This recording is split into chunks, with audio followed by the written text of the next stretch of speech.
we are opposed around the world by a monolithic and ruthless conspiracy that relies primarily on covert means, on infiltration instead of invasion, on intimidation instead of free choice, on guerrillas by night instead of armies by day. There is little value in ensuring the survival of our nation if our traditions do not survive with it. All right, welcome to episode 130 of the Abuse Hour. It is I, your host, Coffee Long, coming to you unsupervised, unmedicated, and an unchecked threat to society. Sort of as promised anyways, I'm on the road again, and I've got a broke-ass episode for you based on... I wanted to get a good look at some news, spend a good piece of time looking at what's going on out there. There wasn't, it's weird, dude. There's a lot happening, but it's like everything's just so inconsequential, and it's like nothing ever happens. I did see that some woman in Florida actually got arrested and sentenced to I don't know how long, or she's just going to spend like 30 days in jail or some kind of shit for anti-Semitism, an arrest for the spoken word. And I don't know, I want to say it's not surprising. I would also say that this is, for our purposes, a good sign. Because when these fucks start making these laws about how you're not allowed to say certain things, or you could say whatever you want, goy, freedom of speech, goy, but you can't talk about this over here. It is the beginning of the end, man. It is the beginning of the end. And I don't know, it's very strange, like the Hebrew mindset, whereby, a normal person would look and, it's like you go through your day and you do certain things, you act certain ways, and then, you get some feedback and it's like, okay, well, this kind of pissed people off, or I did this and I got really good results.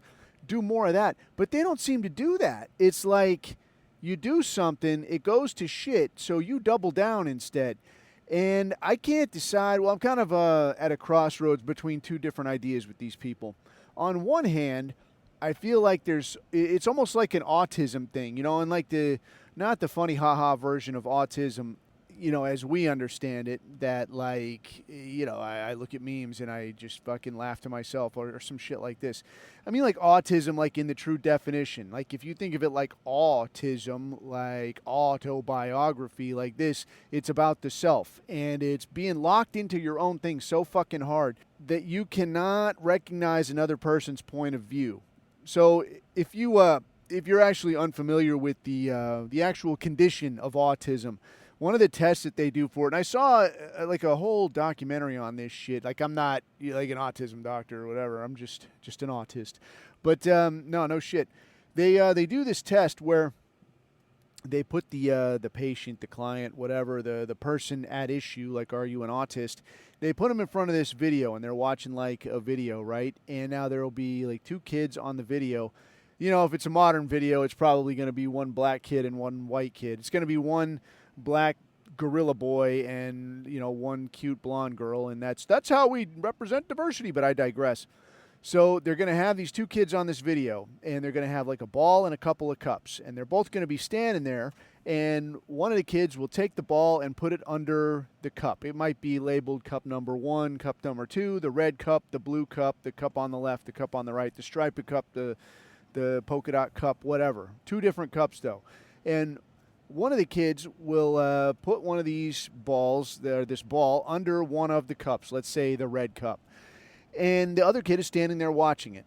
So now the kid that doesn't do it, right? So like let's say the blonde girl puts the ball under the red cup. And the Negro boy will be standing there watching it. And then the Negro boy will leave the room, as he should.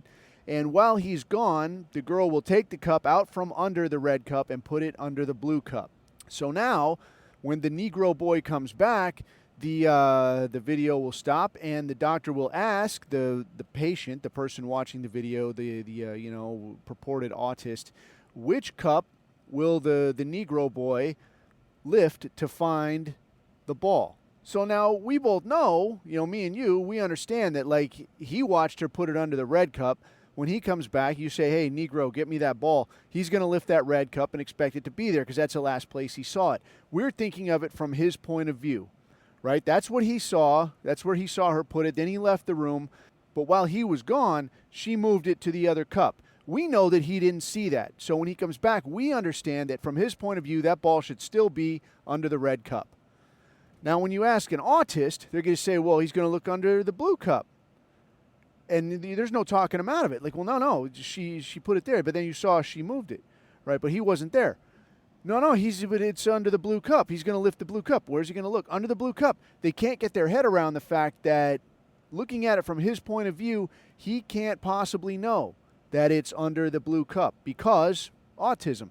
So in this case, we're talking about these Hebrews, and the issue is it's almost like perfect autism, man. Like, do you not see that you are pissing people off? Like, you are really heating people up. And then, on top of that, then, people start seeing it and they go, hey, I don't really think this is very cool. They start getting pissed. They have protests on campus. And this right after, not a couple years after the cops are literally taking a knee. The federal government is literally taking a knee, saying, oh, yes, the magic Negro, we must make amends for past misdeeds that I didn't do and this guy wasn't affected by. But nonetheless, we all must take a knee. And in light of that shit, in light of all the targets that got burned down and all the other bullshit that went on, now we're going to look at the situation today and say, oh, well, this over here, though, like something that's happening today where like literal non-combatants are getting rocketed in fucking tents. First responders in ambulances are getting shot up. And then when they figure out, like, oh, we just shot a bunch of fucking paramedics, just bury them. Just dig a hole and bury them. Fuck it. Right? That's the fucking solution. Hey, you're fucking starving people. People say, and even if, even if they actually weren't, even if Israel was the most moral army in the world, even if Israel was feeding its enemies as they tried to attack and kill us and destroy the Jewish people, even if that was the case, people are, you can only look at so many pictures of fucking starved kids before you're like, I don't think all of this is, a pre-existing condition, right? Something is going on. But then you go on a fucking podcast, the fucking leader of the country goes on a podcast and talks about, do you prefer McDonald's or do you prefer Burger King? Are you fucking serious? Like, on one hand, I want to think it's like, it's the autism thing. Like, you just don't fucking get it, man. Like, people are fucking seeing this. But then on the other hand, I got to start thinking, like, dude, you're doing this on purpose. Like, you're genuinely an evil motherfucker. And if we look historically, it's like, yeah, what else have you fucking seen? All of these accounts of ritual child sacrifice, dude, I don't, I could appreciate the idea that some things might be bullshit, and I can appreciate the idea that false information gets pushed in an effort to discredit people who would otherwise have a very good point. But I've read on this shit, man, and this is no fucking joke, dude. There is not a way, and especially I think if you have traveled any extensive amount, where you've done one of these deals that's like the legit other side of the world, it's a fucking trip how big the world is, man. And this is talking about you with Google Translate and a fucking jet and a hotel to stay in and all this shit. But it's still a very, very big place. And you go to some of these other places, man, and it becomes very apparent very fast that, like, I am not near home. This is a long, long way away. Like, completely different people, completely different way of seeing the world, completely different everything. And when you think of it like that, they're like, this is just how big this fucking place is. And it's this big with all of the conveniences I have now. How much fucking bigger would it have been 2,000 years ago, 1,000 years ago, 700 years ago? Any of these, these fucking time frames where you're talking about all of these people with the same fucking stories. The same stories of, yeah, this kid went missing right near a kosher holiday. And then we find his body later, all poked full of holes and obviously tortured and all of this shit. The same stories, the same shit, the same stunts, the same tricks. you're not going to fucking sell me on the idea that, like, you're all just, you're making shit up. You're just jealous of our shekels. Like, what? That's the craziest shit I've ever fucking heard. That, like, you're making up stories about dead missing kids because you're jealous of the shekels. It's fucking, it ties your head in a knot. Like, how the fuck are you even arriving at this? Like, how fucking either evil or tone deaf or both are you?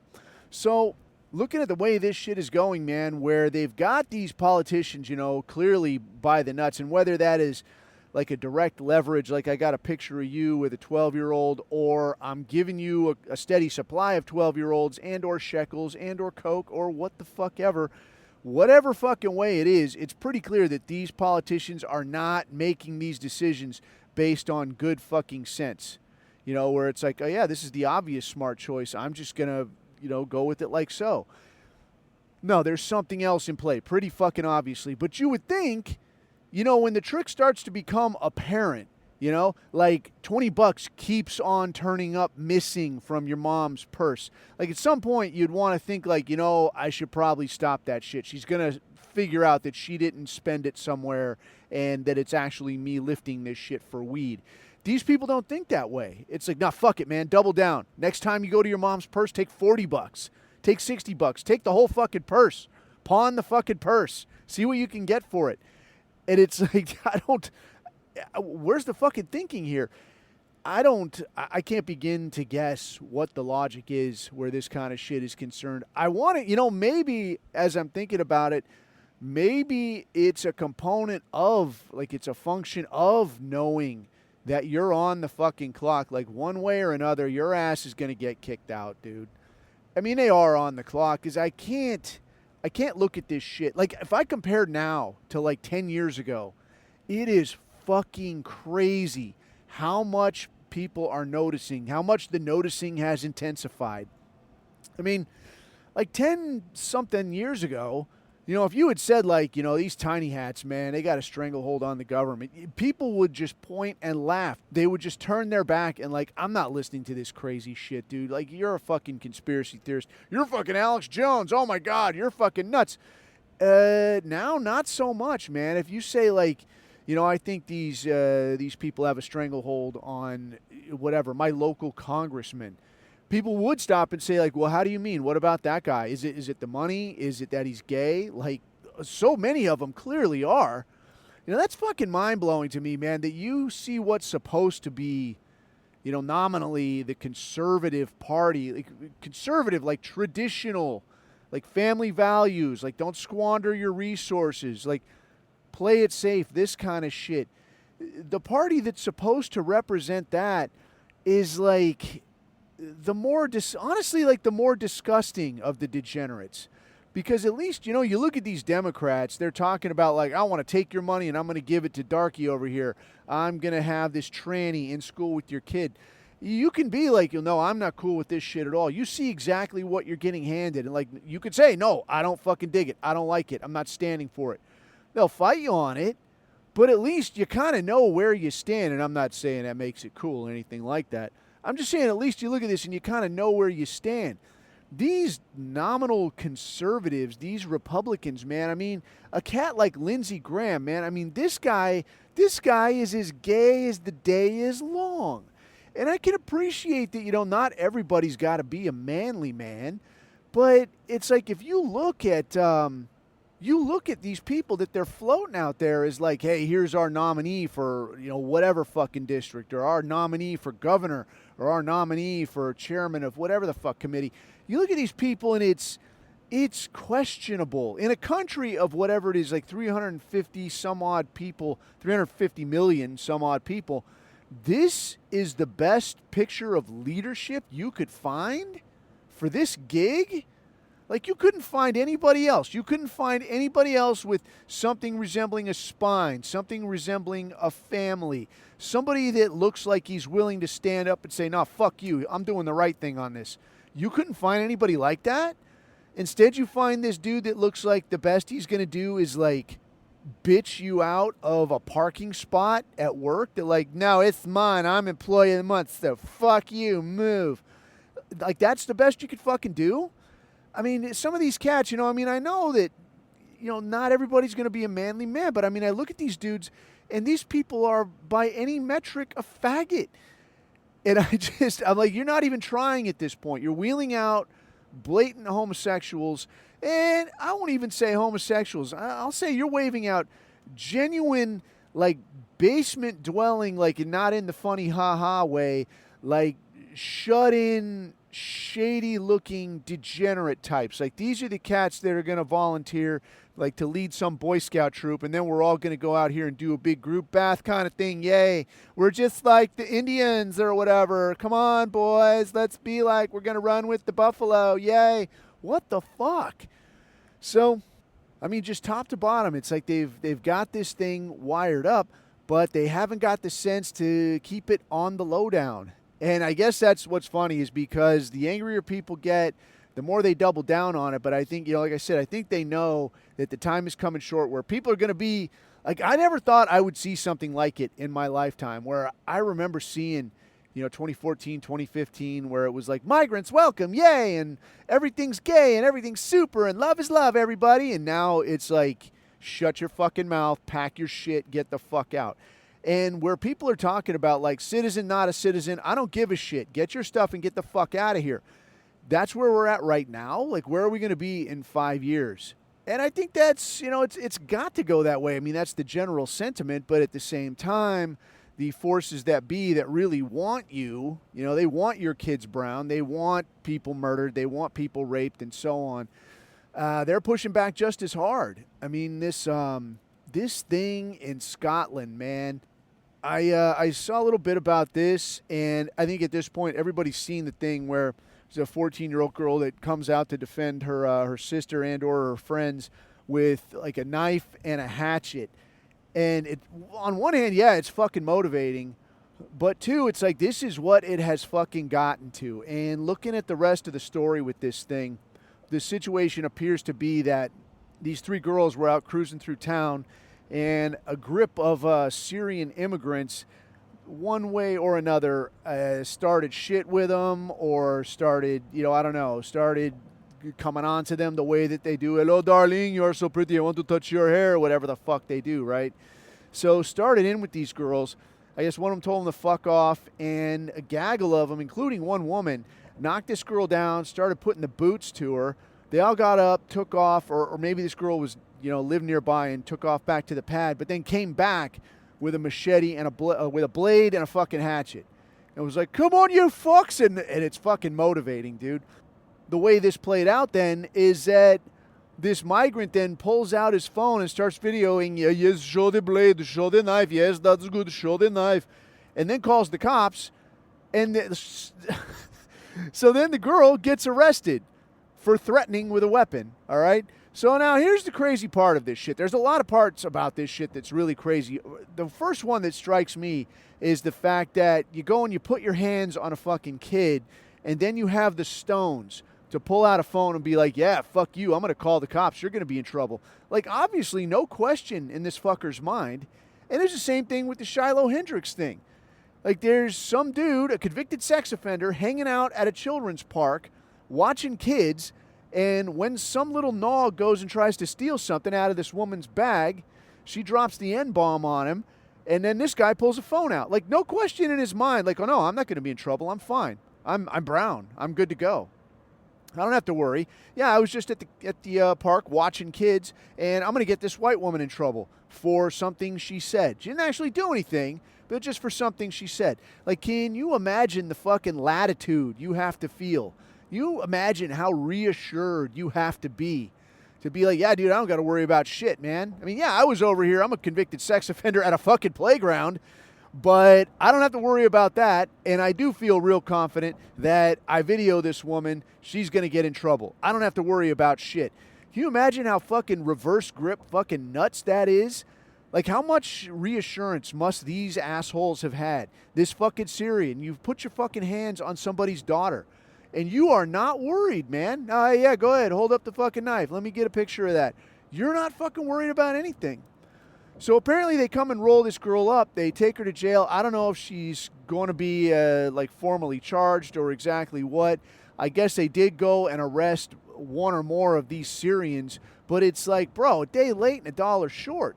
And I'm not going to start down the fucking rabbit hole of, bro, if it was me, because I have a couple thoughts on that, but I want to piggyback that onto an interview I listened to just this morning with Jake Shields and Paul Miller, the Gypsy Crusader, who's like, what a fucking character, right?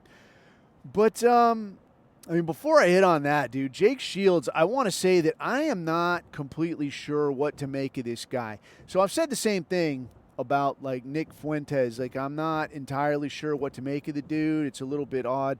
But in this case, I'll say even more so. I am not at all certain what to make of Jake Shields, because the way the dude comes off is like, he comes off like he's really starting to get his head around the idea of white nationalism. He's starting to get his head around the idea of just how detrimental these Hebrews can be.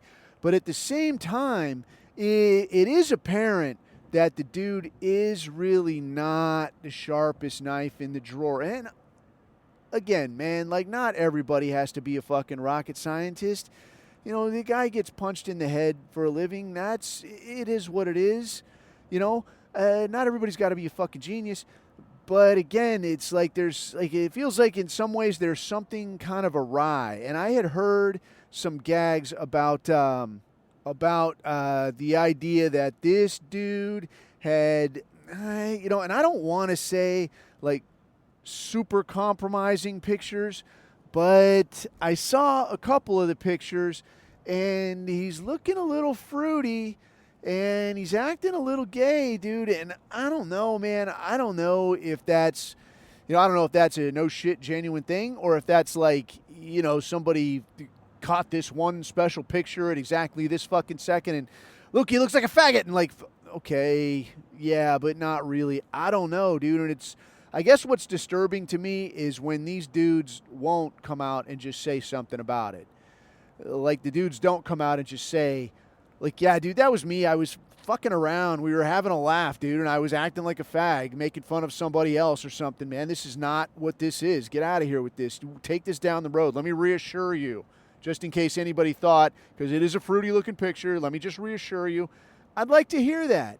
You know, the Nick Fuentes thing. The dude's been accused on several occasions of fruitery, yeah? You know, being a little less than straight. And so far as I'm aware, I have not heard the dude come out and say, like, yeah, that's bullshit, dude. Hey, if you heard this, it ain't on the level. I don't roll like that. If somebody came out and said that about me, I'd be legitimately pissed. Hey, I heard Coffee, he likes it in the ass. Hey, goddammit, who said that? Who told, right? No. Who leaked my photos?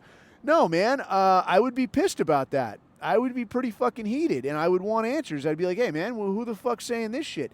And if it was that's, again, part of the reason there are no fucking pictures of me, because I don't want people speculating on anything. Like, I know this motherfucker's deal. I saw him here. I saw him there. I saw him, you know, he's this, he's that, he's the other thing. No, man, I'm just fucking ideas. That's all I am out here, is just some fucking ideas and a lot of hot air.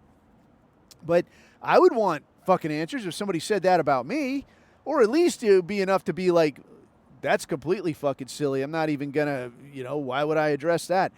Because he said he was, you know, whatever, horsing around once and said something like, I'm gay. That's, there it is. I knew it. Like, no, that's too silly. That's too silly for me. So I don't know, dude. Between those two, I would like to hear at least a superficial denial of like, no, man, I don't roll like that. I don't know where you got that idea. But moreover, with the Jake Shields thing, something that caught my attention recently that even more than the "Are you a gay" thing. This dude was involved in, I think he is the guy that actually awarded it, promoted this dude to jiu-jitsu black belt, this guy Derek Moneyberg. I shit you not, that's the guy's name. Well, no, that's not his given name. That's the name he goes by. But he is, as you might expect, yeah, Jewish. So you look at this dude, and the dude looks like fucking Shrek, dude. He looks like the Goblin version. He looks like, you know, he's like the Ron Perlman ogre-looking version of Hebrew. And somehow this dude is alleged to have trained up and achieved a level of black belt in 3.5 years. So I don't want to give this like too much airplay, because it's, if you're not in that scene at all, it's like, what? Is that good? Is that bad? What the fuck is that? If you are familiar with any of this scene, it's something you probably heard about already. But for anybody that doesn't know, that might have a passing interest, the situation is this: that this dude with zero martial arts experience is alleged to have been taking private lessons from honestly some of the best grapplers on the planet. Mikey Musumeci, which is like, this dude is a legitimate autist, like trains like 8 hours a day, drill, and he's truly incredible.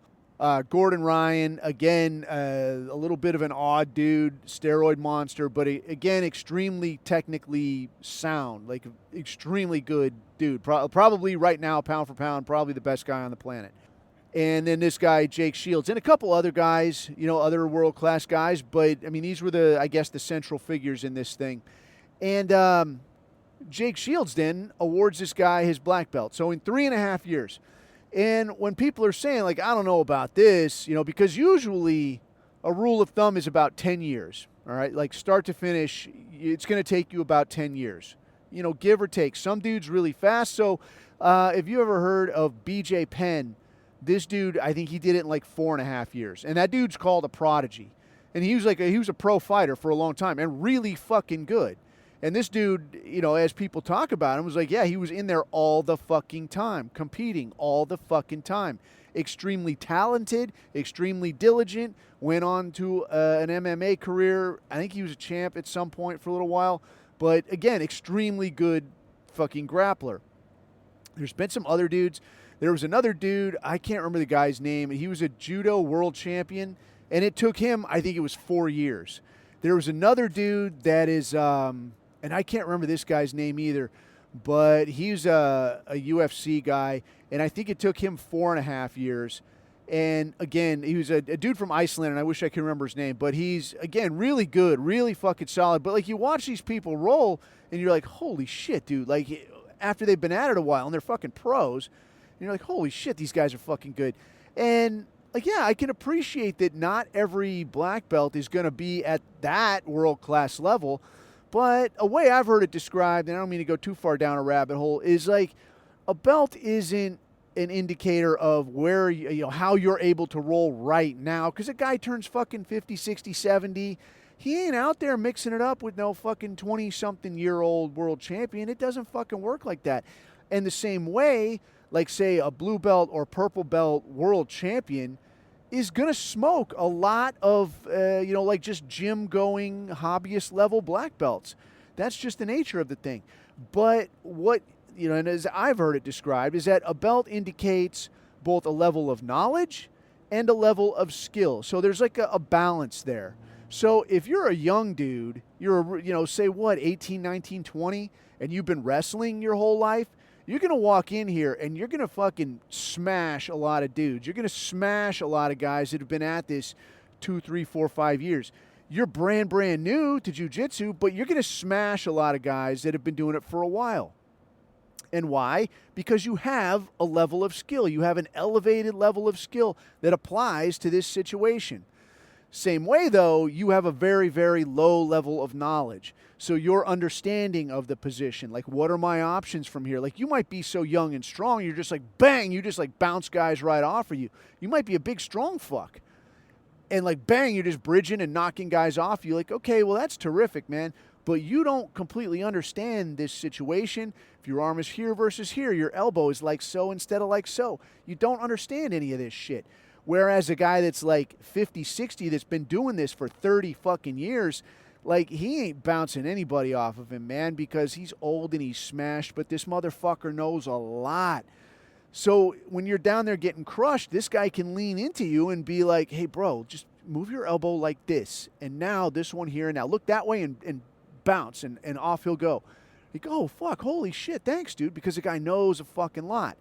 This guy might know a lot, but can't do as much. This guy over here can do a good bit, but doesn't know shit. So that's why you're a fucking white belt guy. So in this way, you look at this Moneyberg guy, right? This guy's been at it like, 3.5 years. Zero video of this guy rolling.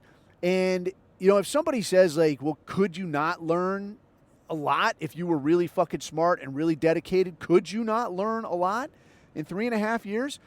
I'll say, yeah, you can learn a lot, but you gotta have some skill. And that kind of skill, I mean, you can think of this shit as like ballet or something, man. Like, you're not gonna walk in there, like, you can want it as bad as you want, but you ain't kicking your leg all way up here like that on day one just because you want to.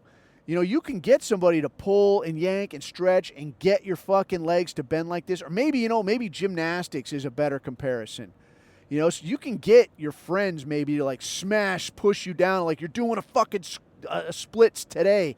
You're going to do these fucking splits, and they're like yanking your fucking legs apart, and they'll probably fuck you up more than anything else. But once that day's over, you're like, look, I'm way ahead of schedule. Like, yeah, great, man, but you can't walk tomorrow. Or you're trying to learn to do a fucking flip. Okay, how long is that going to take you? Dude, you work and work and work. Great. Your muscles are going to stop cooperating at some point. Like, you have to get this shit into your brain and understanding what's supposed to happen and then getting your body to do it. And this is all after you understand, like, oh, I'm trying to do like this, and I'm moving this way, and I step like this and then spin like this, but my weight has to stay here.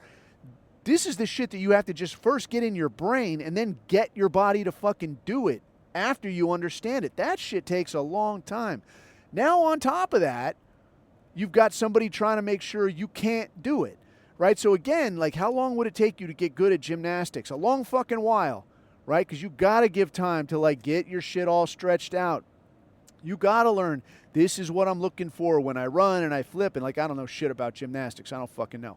But you got to give yourself time to get stronger in these areas, get these specific muscles built up. Otherwise, you're just going to fucking fall. It doesn't matter how many hours you're in there. It takes fucking time.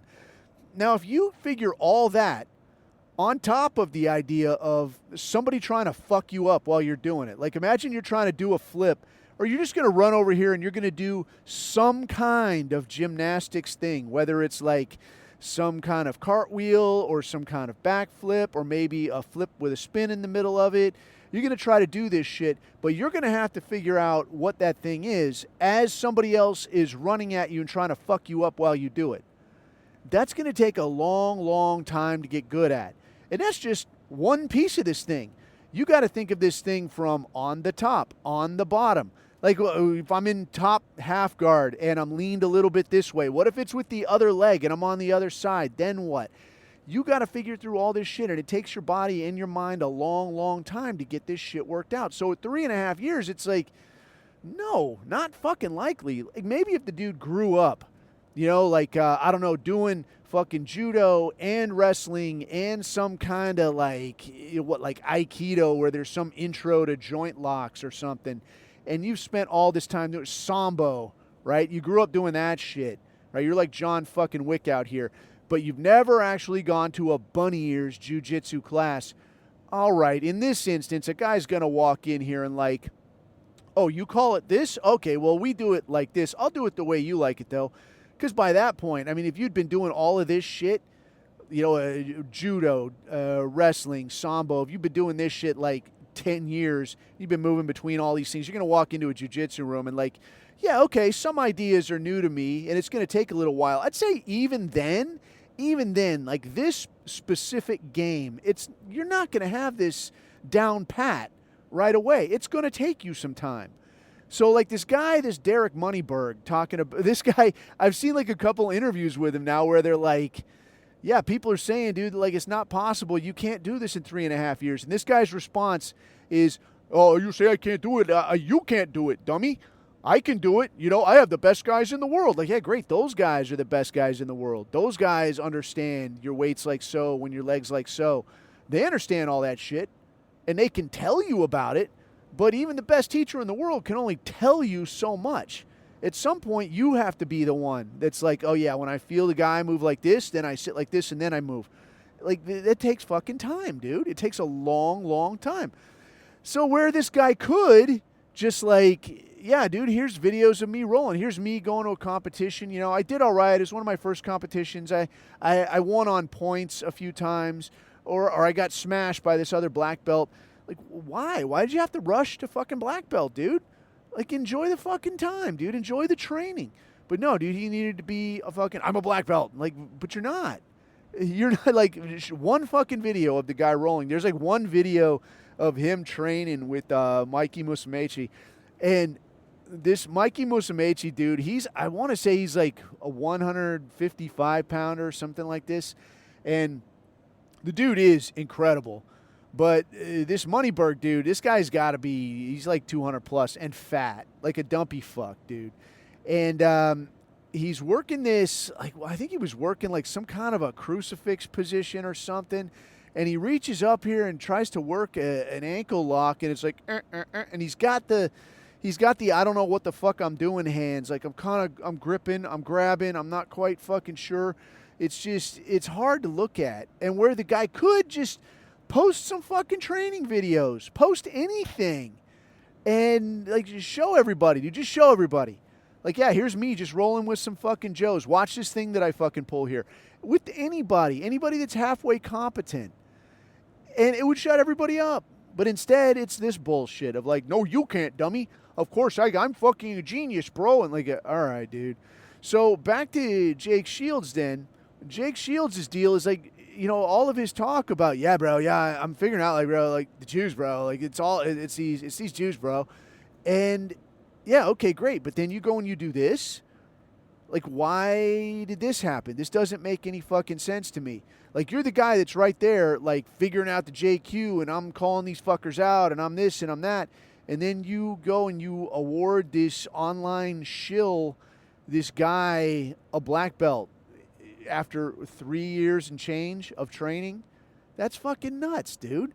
And so, again, it kind of circles right back to, like, that question of, like, what is it? What's the factor I'm missing here? What's the thing that I'm not seeing? Is it money?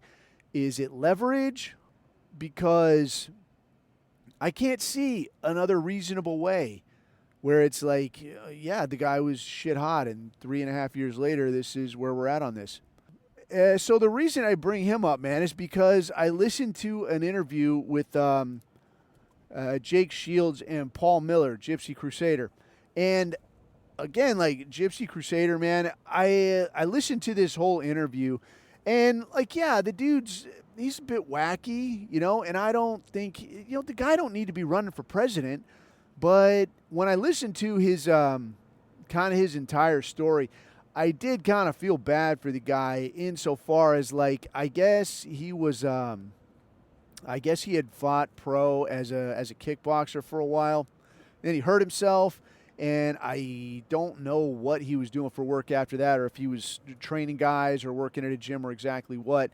But then he had gotten into, like, doing some reporting and such, and was at, I guess, some like riot/rally in the Dirty Black Summer. You know, well, it was BLM time because violent, drug-addicted felons need representation too. They need their rallies too. But you went to this shit and got targeted by Antifa, and they were chasing this fucker down. And what appears to have happened is basically, like, you know, this guy was really, like, just a guy that was kind of slightly outside of a normal dude, like, really just a normal dude, but had gotten into the kickboxing thing, had gotten into doing some journalism, and went to cover this rally situation, and just kind of got sucked into this world of really bad shit. And I feel like this is a situation where, like, if you really went whole fucking hog, you know, like, if you really took the shit seriously and you're like, I'm going to get out here, I'm going to get involved in this shit, but I'm going to keep myself on the down low. You want to fucking chase me, you better catch me and kill me, because I ain't saying shit. I'm not leaving you any fucking details. As it worked out, man, this guy got chased down by some Antifa guys. I guess he fought a bunch of them, and they got a hold of his backpack. He ended up getting arrested, of course, but by virtue of losing his backpack, I guess his wallet was in it, he says. This is how they got his docs, and then just made life hell for this fucking guy. Hassled his folks, hassled him, obviously. fucked with him at his work, fucked with him at the gym, got the gym he was going to kick him out, saying like, look, man, the BLM people are showing up here and they're like threatening to have a riot at my fucking gym. I gotta ask you to not come here no more. And I don't know if you remember, like, that was a thing at the time where like people were thinking like, yeah, if we just expel these people that the BLM people don't like, we just fire the people that the Antifa people say are Nazis, then maybe we could all have peace. Obviously, it didn't work out that way. You just kept getting fucked with. I mean, I don't know if you remember any of those pictures where it was like, they'd have like a sign outside that's like, we support BLM, and the place is on fire. Yeah, obviously that shit didn't work, right? So people stopped doing that, but this guy, I mean, he paid the fucking price for it. And I guess his deal was he moved to Florida, and I don't know what his original situation was, but I guess the dude had a felony, and I don't know what the felony was. I don't, it's not kitty fiddling, I guess. So other than that, I don't much give a shit. But he said that he went to Florida and then went to a gun safety course. Now, why you would go to a gun safety course when you already have a felony, I'm not completely sure, because, I mean, that you can't have a gun as a felon. So why you would go to a gun safety course, I don't understand. But apparently the ADL, he says, pimped the FBI to go after this fucking guy. And I guess this gun safety course he went to was in 2018. So I don't know. I got to figure through this shit. So this guy went to a gun safety course in 2018. Dirty Black Summer thing was 2020. So I'm not completely sure what the story is there. But I don't know if it was that particular gun safety course thing or if he actually had possession of a firearm later in 2020 when he moved to Florida. Or maybe like the gun safety thing was just an indicator, or I don't know, dude. I couldn't completely keep track of the story there. But one way or another, it sounds like the gun safety course was the thing that sort of got them going on this investigation, and they went and looked into him, and it appears that he had a firearm, I don't know, at his house or some shit, I'm guessing. So they gave him 3 years for that shit. 3 fucking years. That's kind of wild, I think. But getting pimped by the FBI or by the ADL, I guess it was pretty fucked up, man. And this guy says that when he got arrested, that they had like the no shit police tank out there. They had a shit ton of cops. And he's like, just for me, you could have fucking just called me and I would have turned myself in. And I'll tell you this, man. One, I don't think, I really don't think that any of that shit is for him. I think that when they do shit like that, because I can't remember, there was something else recently where it was like the whole fucking world turned out to roll up some guy, like just one white dude. I think it was, there was a thing in England where some girl had some 14-year-old girl was at like a pro-Palestinian protest. And they sent the whole world to roll her up too. And it was the same thing. Like, all this for a 14-year-old girl? No, I don't think that all of that was for a 14-year-old girl. I don't think that all of that was just for Gypsy Crusader. What I think that shit was for 2 things. One, to serve as a warning to you, to serve as a deterrent.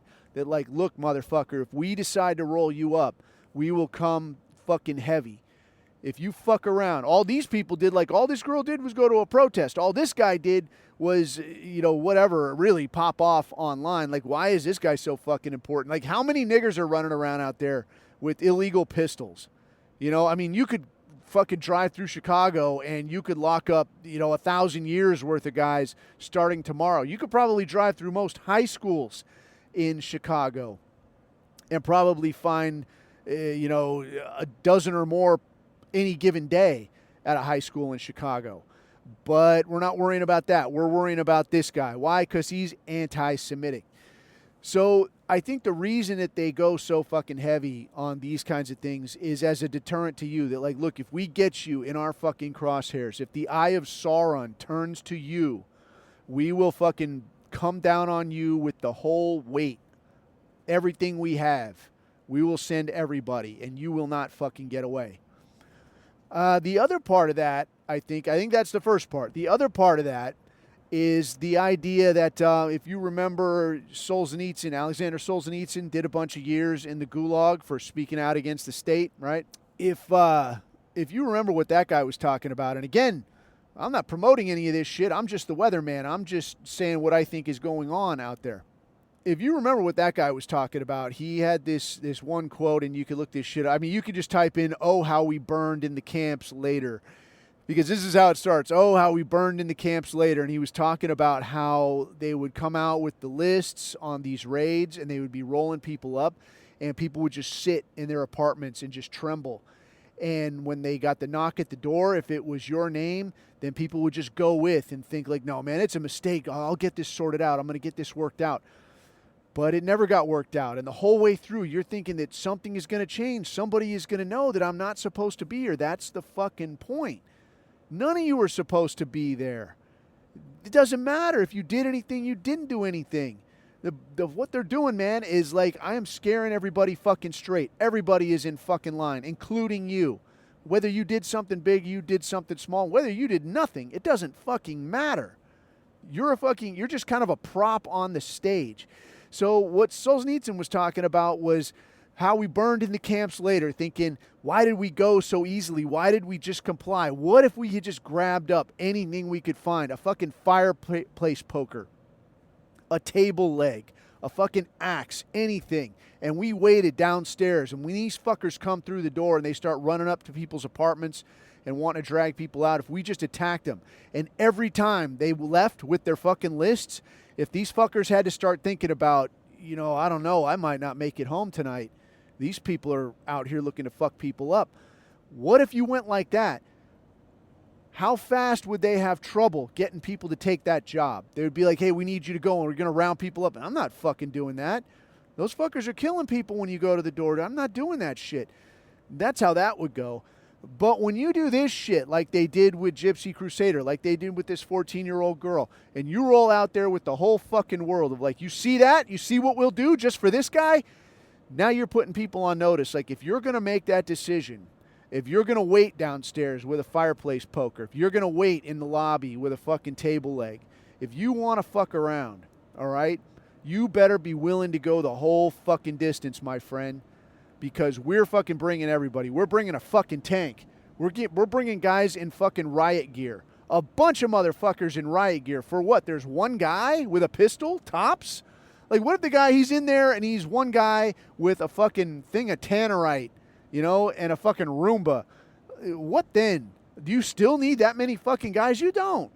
So what is this for? It's not for him, man. It's for you. It's for fucking you. Hey, and it's just like Above Time Coffee. Put it in a cup. Put it in your mouth. It's for you. Yeah, I do want to shill for them real quick. Above Time Coffee. It's a white product made by white people. Decent coffee, good product. They don't pay me. I just shill.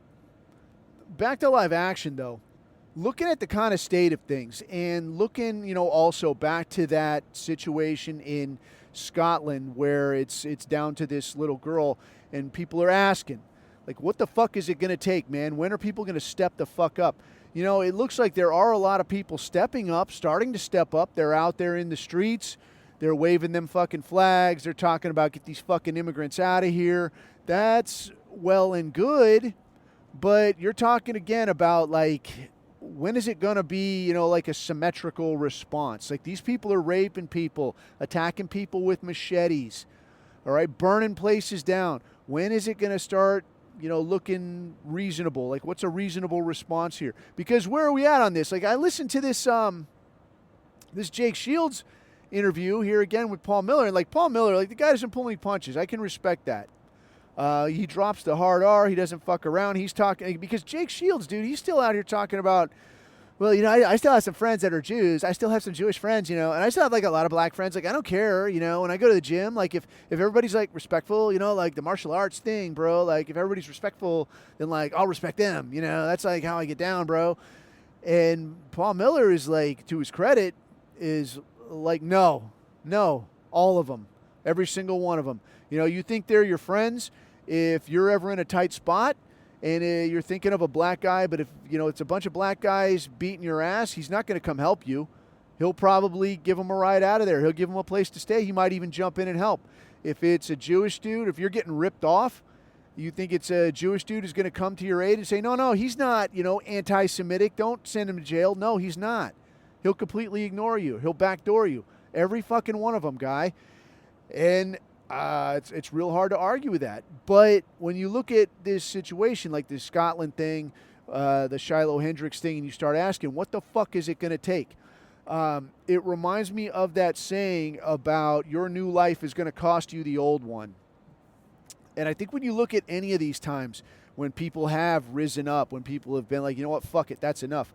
I think the thing that it comes down to is the life that you're going to have to trade to get something else. And often is not like that's something else. It's a complete unknown. Like maybe you deal with this situation, and maybe you bring the fucking heat on, whatever. You're in Scotland and you bring the heat on some of these Syrians that are rolling in and hassling your daughter or her friends. What's going to happen then? Well, maybe fuckers get the message and they leave kids alone. But also maybe a police tank shows up and a whole shit ton of armed policemen, and now my life is fucking gone. My life is over. So that was the new life you were thinking of, but that life is going to cost you this one. Same way, like the Gypsy Crusader thing. Like the life that you kind of got thrust into, it cost him his old life. It cost him that life, in the kickboxing scene or as a legitimate journalist. It cost you that life. And he maybe didn't make that conscious choice. So when you're looking at like, what is it going to fucking take? For somebody that doesn't have anything, they can look at like, well, if I just decide this is my line in the sand and I'm going to get it on, it don't really cost you much if your life already sucks. Like if you're already fucking broke, you can't get a job, maybe you got a felony, maybe, I don't know, man. Maybe you got a club foot. I don't fucking know. But if you look at this over here and you're like, well, yeah, I'm not really losing anything. I only stand to gain. Well, yeah, and that's why a lot of people that are like that are like, yeah, let's go. Let's fucking go. Accelerate. But other people, they're going to take a longer look. And, it's ugly to say, I guess, but even somebody that maybe like they have a kid get raped and killed, maybe they got 2-3 other kids and they're thinking about, yeah, this is fucked up, but nothing I can do can bring her back. And if I go out here and shit goes wrong, now I get killed or locked up, and now where does that leave my other kids? It's not an invalid argument. I mean, I'll tell you, it's not my argument. I mean, my thinking is like, what is the trend here? Where do you see this ending, I guess? How do you see this playing out? Because if I look at it that way, if you look at it right here, right now, I think that's what they want you to fucking think about, dude. And that's what we hear them saying, when these things do happen, where they've always, the ADL's got somebody down there right away like, hey, look, let's not sow division in the community. This is a good time for healing. Let's go out there and let's focus on the positive. Let's remember your child in a positive light. So let's avoid any, racially inflammatory statements. Why don't we do that? Can we do that? You do that for me? No, I can't fucking do that for you, And I think they start talking about, the right now. Let's focus on right now. Let's be positive right now. But they're trying to distract you then from that longer term of like, how do you see this going, dude? If it's like this right now, what's it going to be like in 2 years, 3 years, 5 years, 10 years? This happened to one of your kids. You still got, 2-3 kids? If it gets any worse, your kids still got to walk the same fucking road to school. They still got to go down that same alley or past that same neighborhood. What's going to happen then, man? You still got to try to go find somewhere to shop after these fuckers have they burned down Target. You used to go there. They burned down Walmart. You used to go there. The cops aren't going to do anything. And now I think it arrives at this situation that I've heard described as anarcho-tyranny. And, there's like a lot of terms I think that get thrown around where it's like... I don't know. Like, I don't know what 90% of these fucking terms mean. This business of like, it's neo-reactionary. It's fucking classical liberal. I'm like, dude, I don't know what 99% of this shit is. All right. I know what fucking works and I know what doesn't. I know trannies being left alone around kids doesn't fucking work out well. All right? I don't need a fucking acronym to fucking understand that. I don't need a fucking Greco-Latin fucking nuanced label with a hyphen in the middle of it to know that this shit isn't any fucking good. To know that usury isn't going to fucking benefit your society. Yes? But I did hear a little bit about this idea of anarcho-tyranny, and I mean, that pretty much does sum it up. Because if you think of a state of anarchy, it's pretty much just there are no hard and fast rules. The only rules that are out here are whatever happens to get applied by somebody on that particular day. So if the king just don't like the look on your face, the guy can fucking hang you from the city walls if he wants, right? If they decide that, well, no, that guy right there, he's a horse thief, he's this, that, the other, he's a highway outlaw, you know, and he's fucking a cut purse in the realm, and he decides, but he's all right, he makes me laugh. Well, that guy's going to get a fucking free pass. Don't mess with him, right? It's just complete fucking anarchy. It's total fucking chaos. But then on the same side there's a tyranny factor where whenever there is a law to apply, that law can be applied extremely heavy-handedly to whatever degree somebody, whoever is in charge, decides they want to apply it. So somebody decides that, sexually assaulting minors, or say a convicted pedophile hanging out at a children's park, that's not really such a big deal. But the words that you said in his presence, I don't like that. So guess who's going to jail? You are. And that's where we're kind of fucking at, man. It's fucking madness. So in that sense, though, I think that kind of the natural flow of that, as in like how this plays out, is that it takes an increasingly tyrannical hand to maintain control. Because just like a Solzhenitsyn, you got to look at it and say, like, well, look, dude, if this is the direction my life is going, why would I not trade this one for something I have at least a modicum of control over, you know?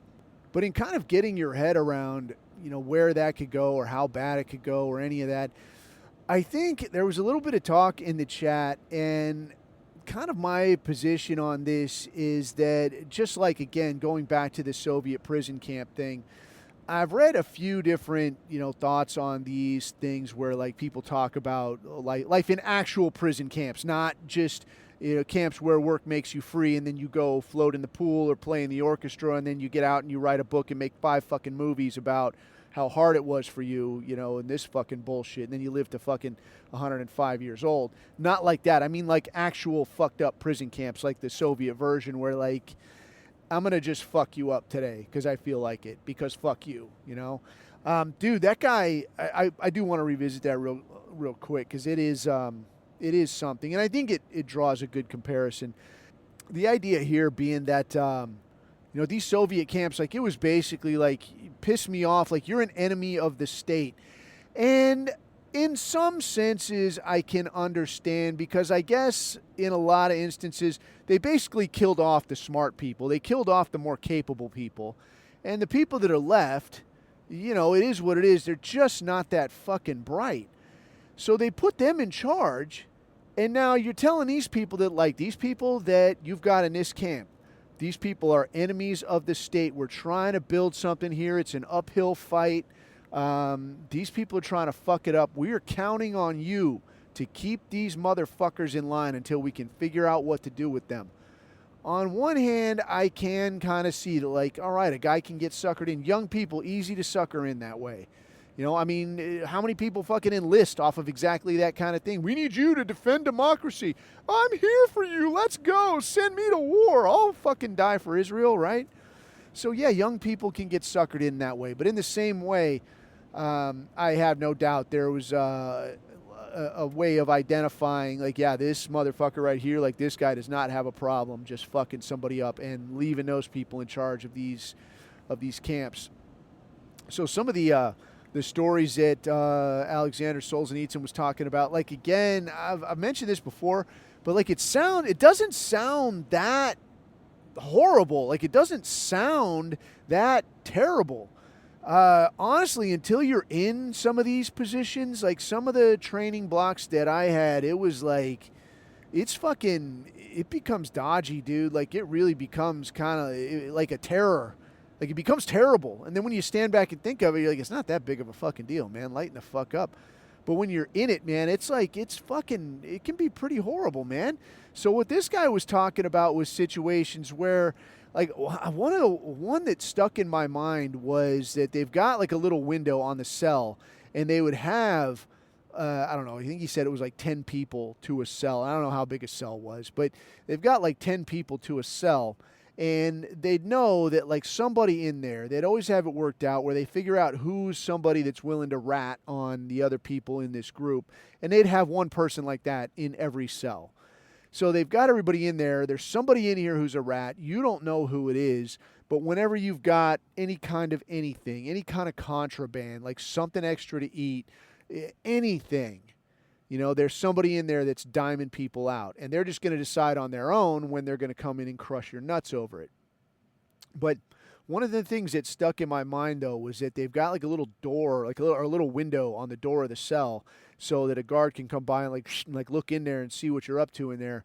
And one of the rules that he said they came up with was that you got to sleep with your hands outside your blanket, because there's been too many instances of people hiding things or crafting weapons when they should be sleeping or some kind of shit. So whenever you sleep, you have your hands outside your blankets. And that just, like, it just struck me as one of those things. It's like, it ain't painful. It's not, you know, anything. It's just a kind of a terror. Like, even when you're asleep, you're responsible for behaving in a way that these people deem as okay. So, you know, you might be dead of fucking sleep, and now you're getting fucking smacked with a billy club, and like, hey, get your fucking hands out of your blanket, and like, oh, I'm so sorry. And you'd feel like you're genuinely wrong. Like, I'm sorry, I'm so fucked up, I don't have my act together. Like, God damn, it's so fucked up. Some of the other things the guy was talking about was like, you know, when he was talking about when you initially get taken in there, they're just kind of break you down. So they do something like put you on a rickety ass stool, like not a chair, like something with a back, but like a stool, something rickety that's gonna fall over if you're not careful to keep it balanced. And they just fucking leave you there. And like, all right, we're gonna come in and question you once in a while. We got a lot going, so fucking stay right there, and we'll be right back. So you just sit there, and you sit there for fucking hours. But now if you fall asleep, you're just gonna fall over. And if they find you not on that stool, then here they come with a fucking billy club. Zap! And get the fuck back on that stool. Where you going? Oh, I'm sorry. I'm so sorry. I'm just kind of a fucking dumbass. I'm trying to do what you say. You know, if they run out of time and we're going to have to get to you tomorrow and the guy doing interrogations wants to go home, well, then we're going to put you in this, like a locker. So not tall enough to stand up in, not wide enough to sit down in, but we're just going to stuff you in here like a handy little closet. And if you're cool, you keep your fucking mouth shut, we're going to put a stick in there, you know, that'll like extend from top to bottom, and you can lean on that and go to sleep. You know, but we got to keep it on you, so you stay right there. What if I got to take a shit or something? Well, there's a grate on the bottom of this locker, so just shit where you are. You're fine. Like, holy hell, this is not a way to live. He's talking about another thing where, like, they want to get some answers out of you. They just don't like the look of your face. Well, then we're just going to get you in here. We're going to get one guy to sit on each of your arms, one guy to hold your head down, one guy to hold your legs down, you know, each leg, and then we're just going to beat your ass with a metal rod. And the idea here is that, like, yeah, it's not going to cause permanent damage, but you get a good crack in there, and it's going to hit that sciatic nerve, and it's going to, he says it's like a rocket of pain just shooting up and down your leg, and you're like straight to your brain. And I was like, holy fuck, man, that sounds terrible. But in every instance, what I'm getting at here, in every instance, what they're talking about is this thing of like, oh, we're just resisting. I'm just trying to hold on. I'm just trying to endure. Or your version of resist is like, I just, you know, once in a while, I'll put my hands under my blanket when I go to sleep. Haha, fuck them. Right? And to my way of thinking is like, this is a losing formula. All right? When you're in a situation where, like, the best you can do is hope they don't kill you, like, you basically forfeited your life and your safety and everything about yourself. You forfeited it to these people. And then you're just hoping, like, you're hoping that they're going to give it back to you. So my way of thinking is that, one, by you stepping in here and trying to say, when I'm allowed to sleep, or like in our society, what you're allowed to say.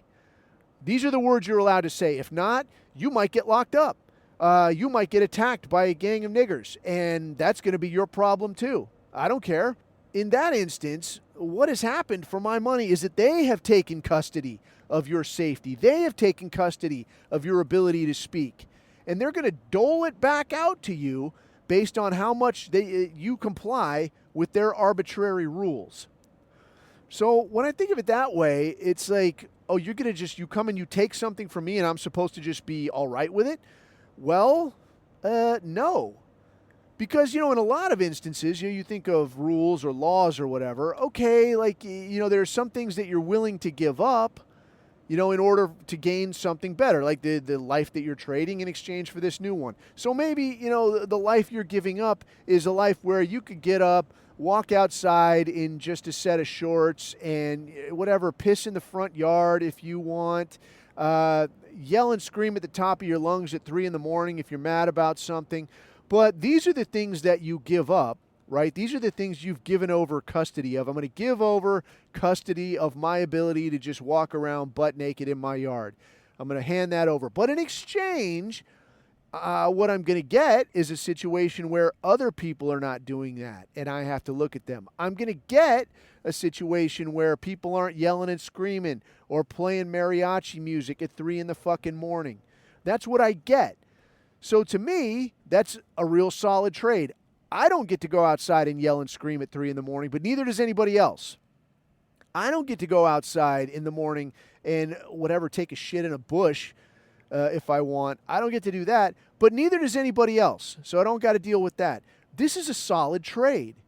But in this other instance, the deal is, well, I don't get to say something that I think. What do I get in exchange? You don't get murdered on a sidewalk. That's what you get. Okay, well, that's not really much of a fucking trade to me, because what you've done is taken control over my safety, and I'm not willing to fork that over in exchange for something as small as what I say. Like, you're going to make this bad thing happen or allow this bad thing to happen because what? Because you don't like the words I say? You're going to lock somebody up for a fucking month because they spoke out against the Chosenites, against the Jews? I'm not okay with that either. So if somebody's going to come and take something from you, like, this is not like a passive thing, right? This is not just some fucking passive thing where like, oh, I made the decision, you made the decision to say these things. No. Somebody came and took custody over your fucking freedom and said, your freedom to walk around, to do these things, that belongs to me now. And if I decide that I don't like what you say, I'm going to fucking exercise that and I'm going to lock your fucking ass up. So in that sense, I think you have to look at it and say, oh, you're going to come and take custody of my freedom. You're going to take custody over my liberty for saying what I think about something. I'm not fucking screaming in the town square. I'm not walking into a preschool laying down the hard R or some kind of a thing. I got some fucking sense. But when it's something like a tweet or like a statement in public, I'm walking down the road talking about, these Jews, something's got to be done. No, man, that's not offensive. That's just factual. So I think you have to look at something like that in the same way you would look at somebody like, hey, I'm going to kidnap you and stuff you in my basement. Well, no, you're not. Yeah, I am. Your freedom to walk around belongs to me now. No, dude, you're going to end up with your fucking head split open. How does that grab you? I mean, that's what you would say to somebody who said that, yes? So just because somebody puts on a uniform, that changes things? You put on a uniform and you got a piece of paper that says you're in charge, and now you're talking about like, hey, I don't like the things you're saying. I'm going to lock you up someplace. Are you going to lock that guy up over there? That guy raped some kid. Yeah, but I don't care about that. I care about you. Okay, well, then we're going to have a difference of opinion. I think we got to get past this. Dude, this business of, and again, I'm not advocating. I'm not telling you to do anything. I'm not admonishing you to take steps or make plans. But what I will say is that this business of violence doesn't solve anything. I don't advocate for violence. Motherfucker, every time you fucking play ball, you are advocating for violence. You're telling them that, like, yeah, your willingness to come and knock down my door and fuck me up and drag me away, that message works with me. That message resonates with me. I'm going to play ball because of that. Every time they say, you pay your fucking taxes, you, or we're going to snatch you up and lock you up because your fucking freedom and safety belongs to us. And you say, okay, I'll do it. You're saying it like, yeah, that message of violence, that resonates with me. That solves my problem. That makes that decision for me. I ain't saying don't pay your taxes. I pay my taxes because I know they're going to come over here. I respect that level of violence. Is it worth it to me to like, well, is it worth it? You know, it's an increasingly tough call, right? But to say like, yeah, dude, is this the hill that you want to die on? Like literally die on? Is this the one you're going to fucking throw your life away over? You're probably not going to get any backing. Everybody's just going to go, yeah, this fucking guy, like he freaked the fuck out, says he wasn't going to pay taxes. People showed up to arrest him and he got in a gunfight. He's dead now. And I mean, it almost works in reverse where people are like, yeah, just, I mean, obviously pay your fucking taxes. Come to grips with being robbed. Like just decide that you're going to be robbed and just decide you're okay with it, right? I mean, what else are you going to do in that situation? And, you know, maybe there's a time when, like, the whole fucking country is like, you know what, I'm not paying for Israel to fucking bomb tents anymore. You want money for that, get it fucking somewhere else. Or everybody fucking starts putting together some kind of a thing of like, yeah, dude, I work under the table. Or, you know, I don't know. I don't know how that would, I mean, is it beyond the pale? It's not. I mean, if a country the size of Russia was living for decades on a monster black market, I mean, who's to say you couldn't have the same kind of a thing here? I'm not saying it's a good idea or would work or would be better or would be great. I am saying it would deprive a corrupt government of their means to oppress you and their means to support things that you don't agree with. But, you know, I mean, that's 100 miles down the fucking road. In any case, well, I'm driving, man. So I think I'm going to stop here and see if I can't find a sandwich. But do feel free to leave this someplace where people can find it, man. And it is a time like no other to start talking it up. I mean, what a time to be alive, right? So people ask, dude, there's no time like now to start talking it up. And if you want to try me, you can find me. Dude, somehow I still have Instagram at niceguy.coffee. But I'm also on Telegram at t.me/theabusehour and the associated chat t.me/rantroom. But until next time, keep your eyes on the horizon, keep your neck out of the noose. I've been Coffee. These are my takes.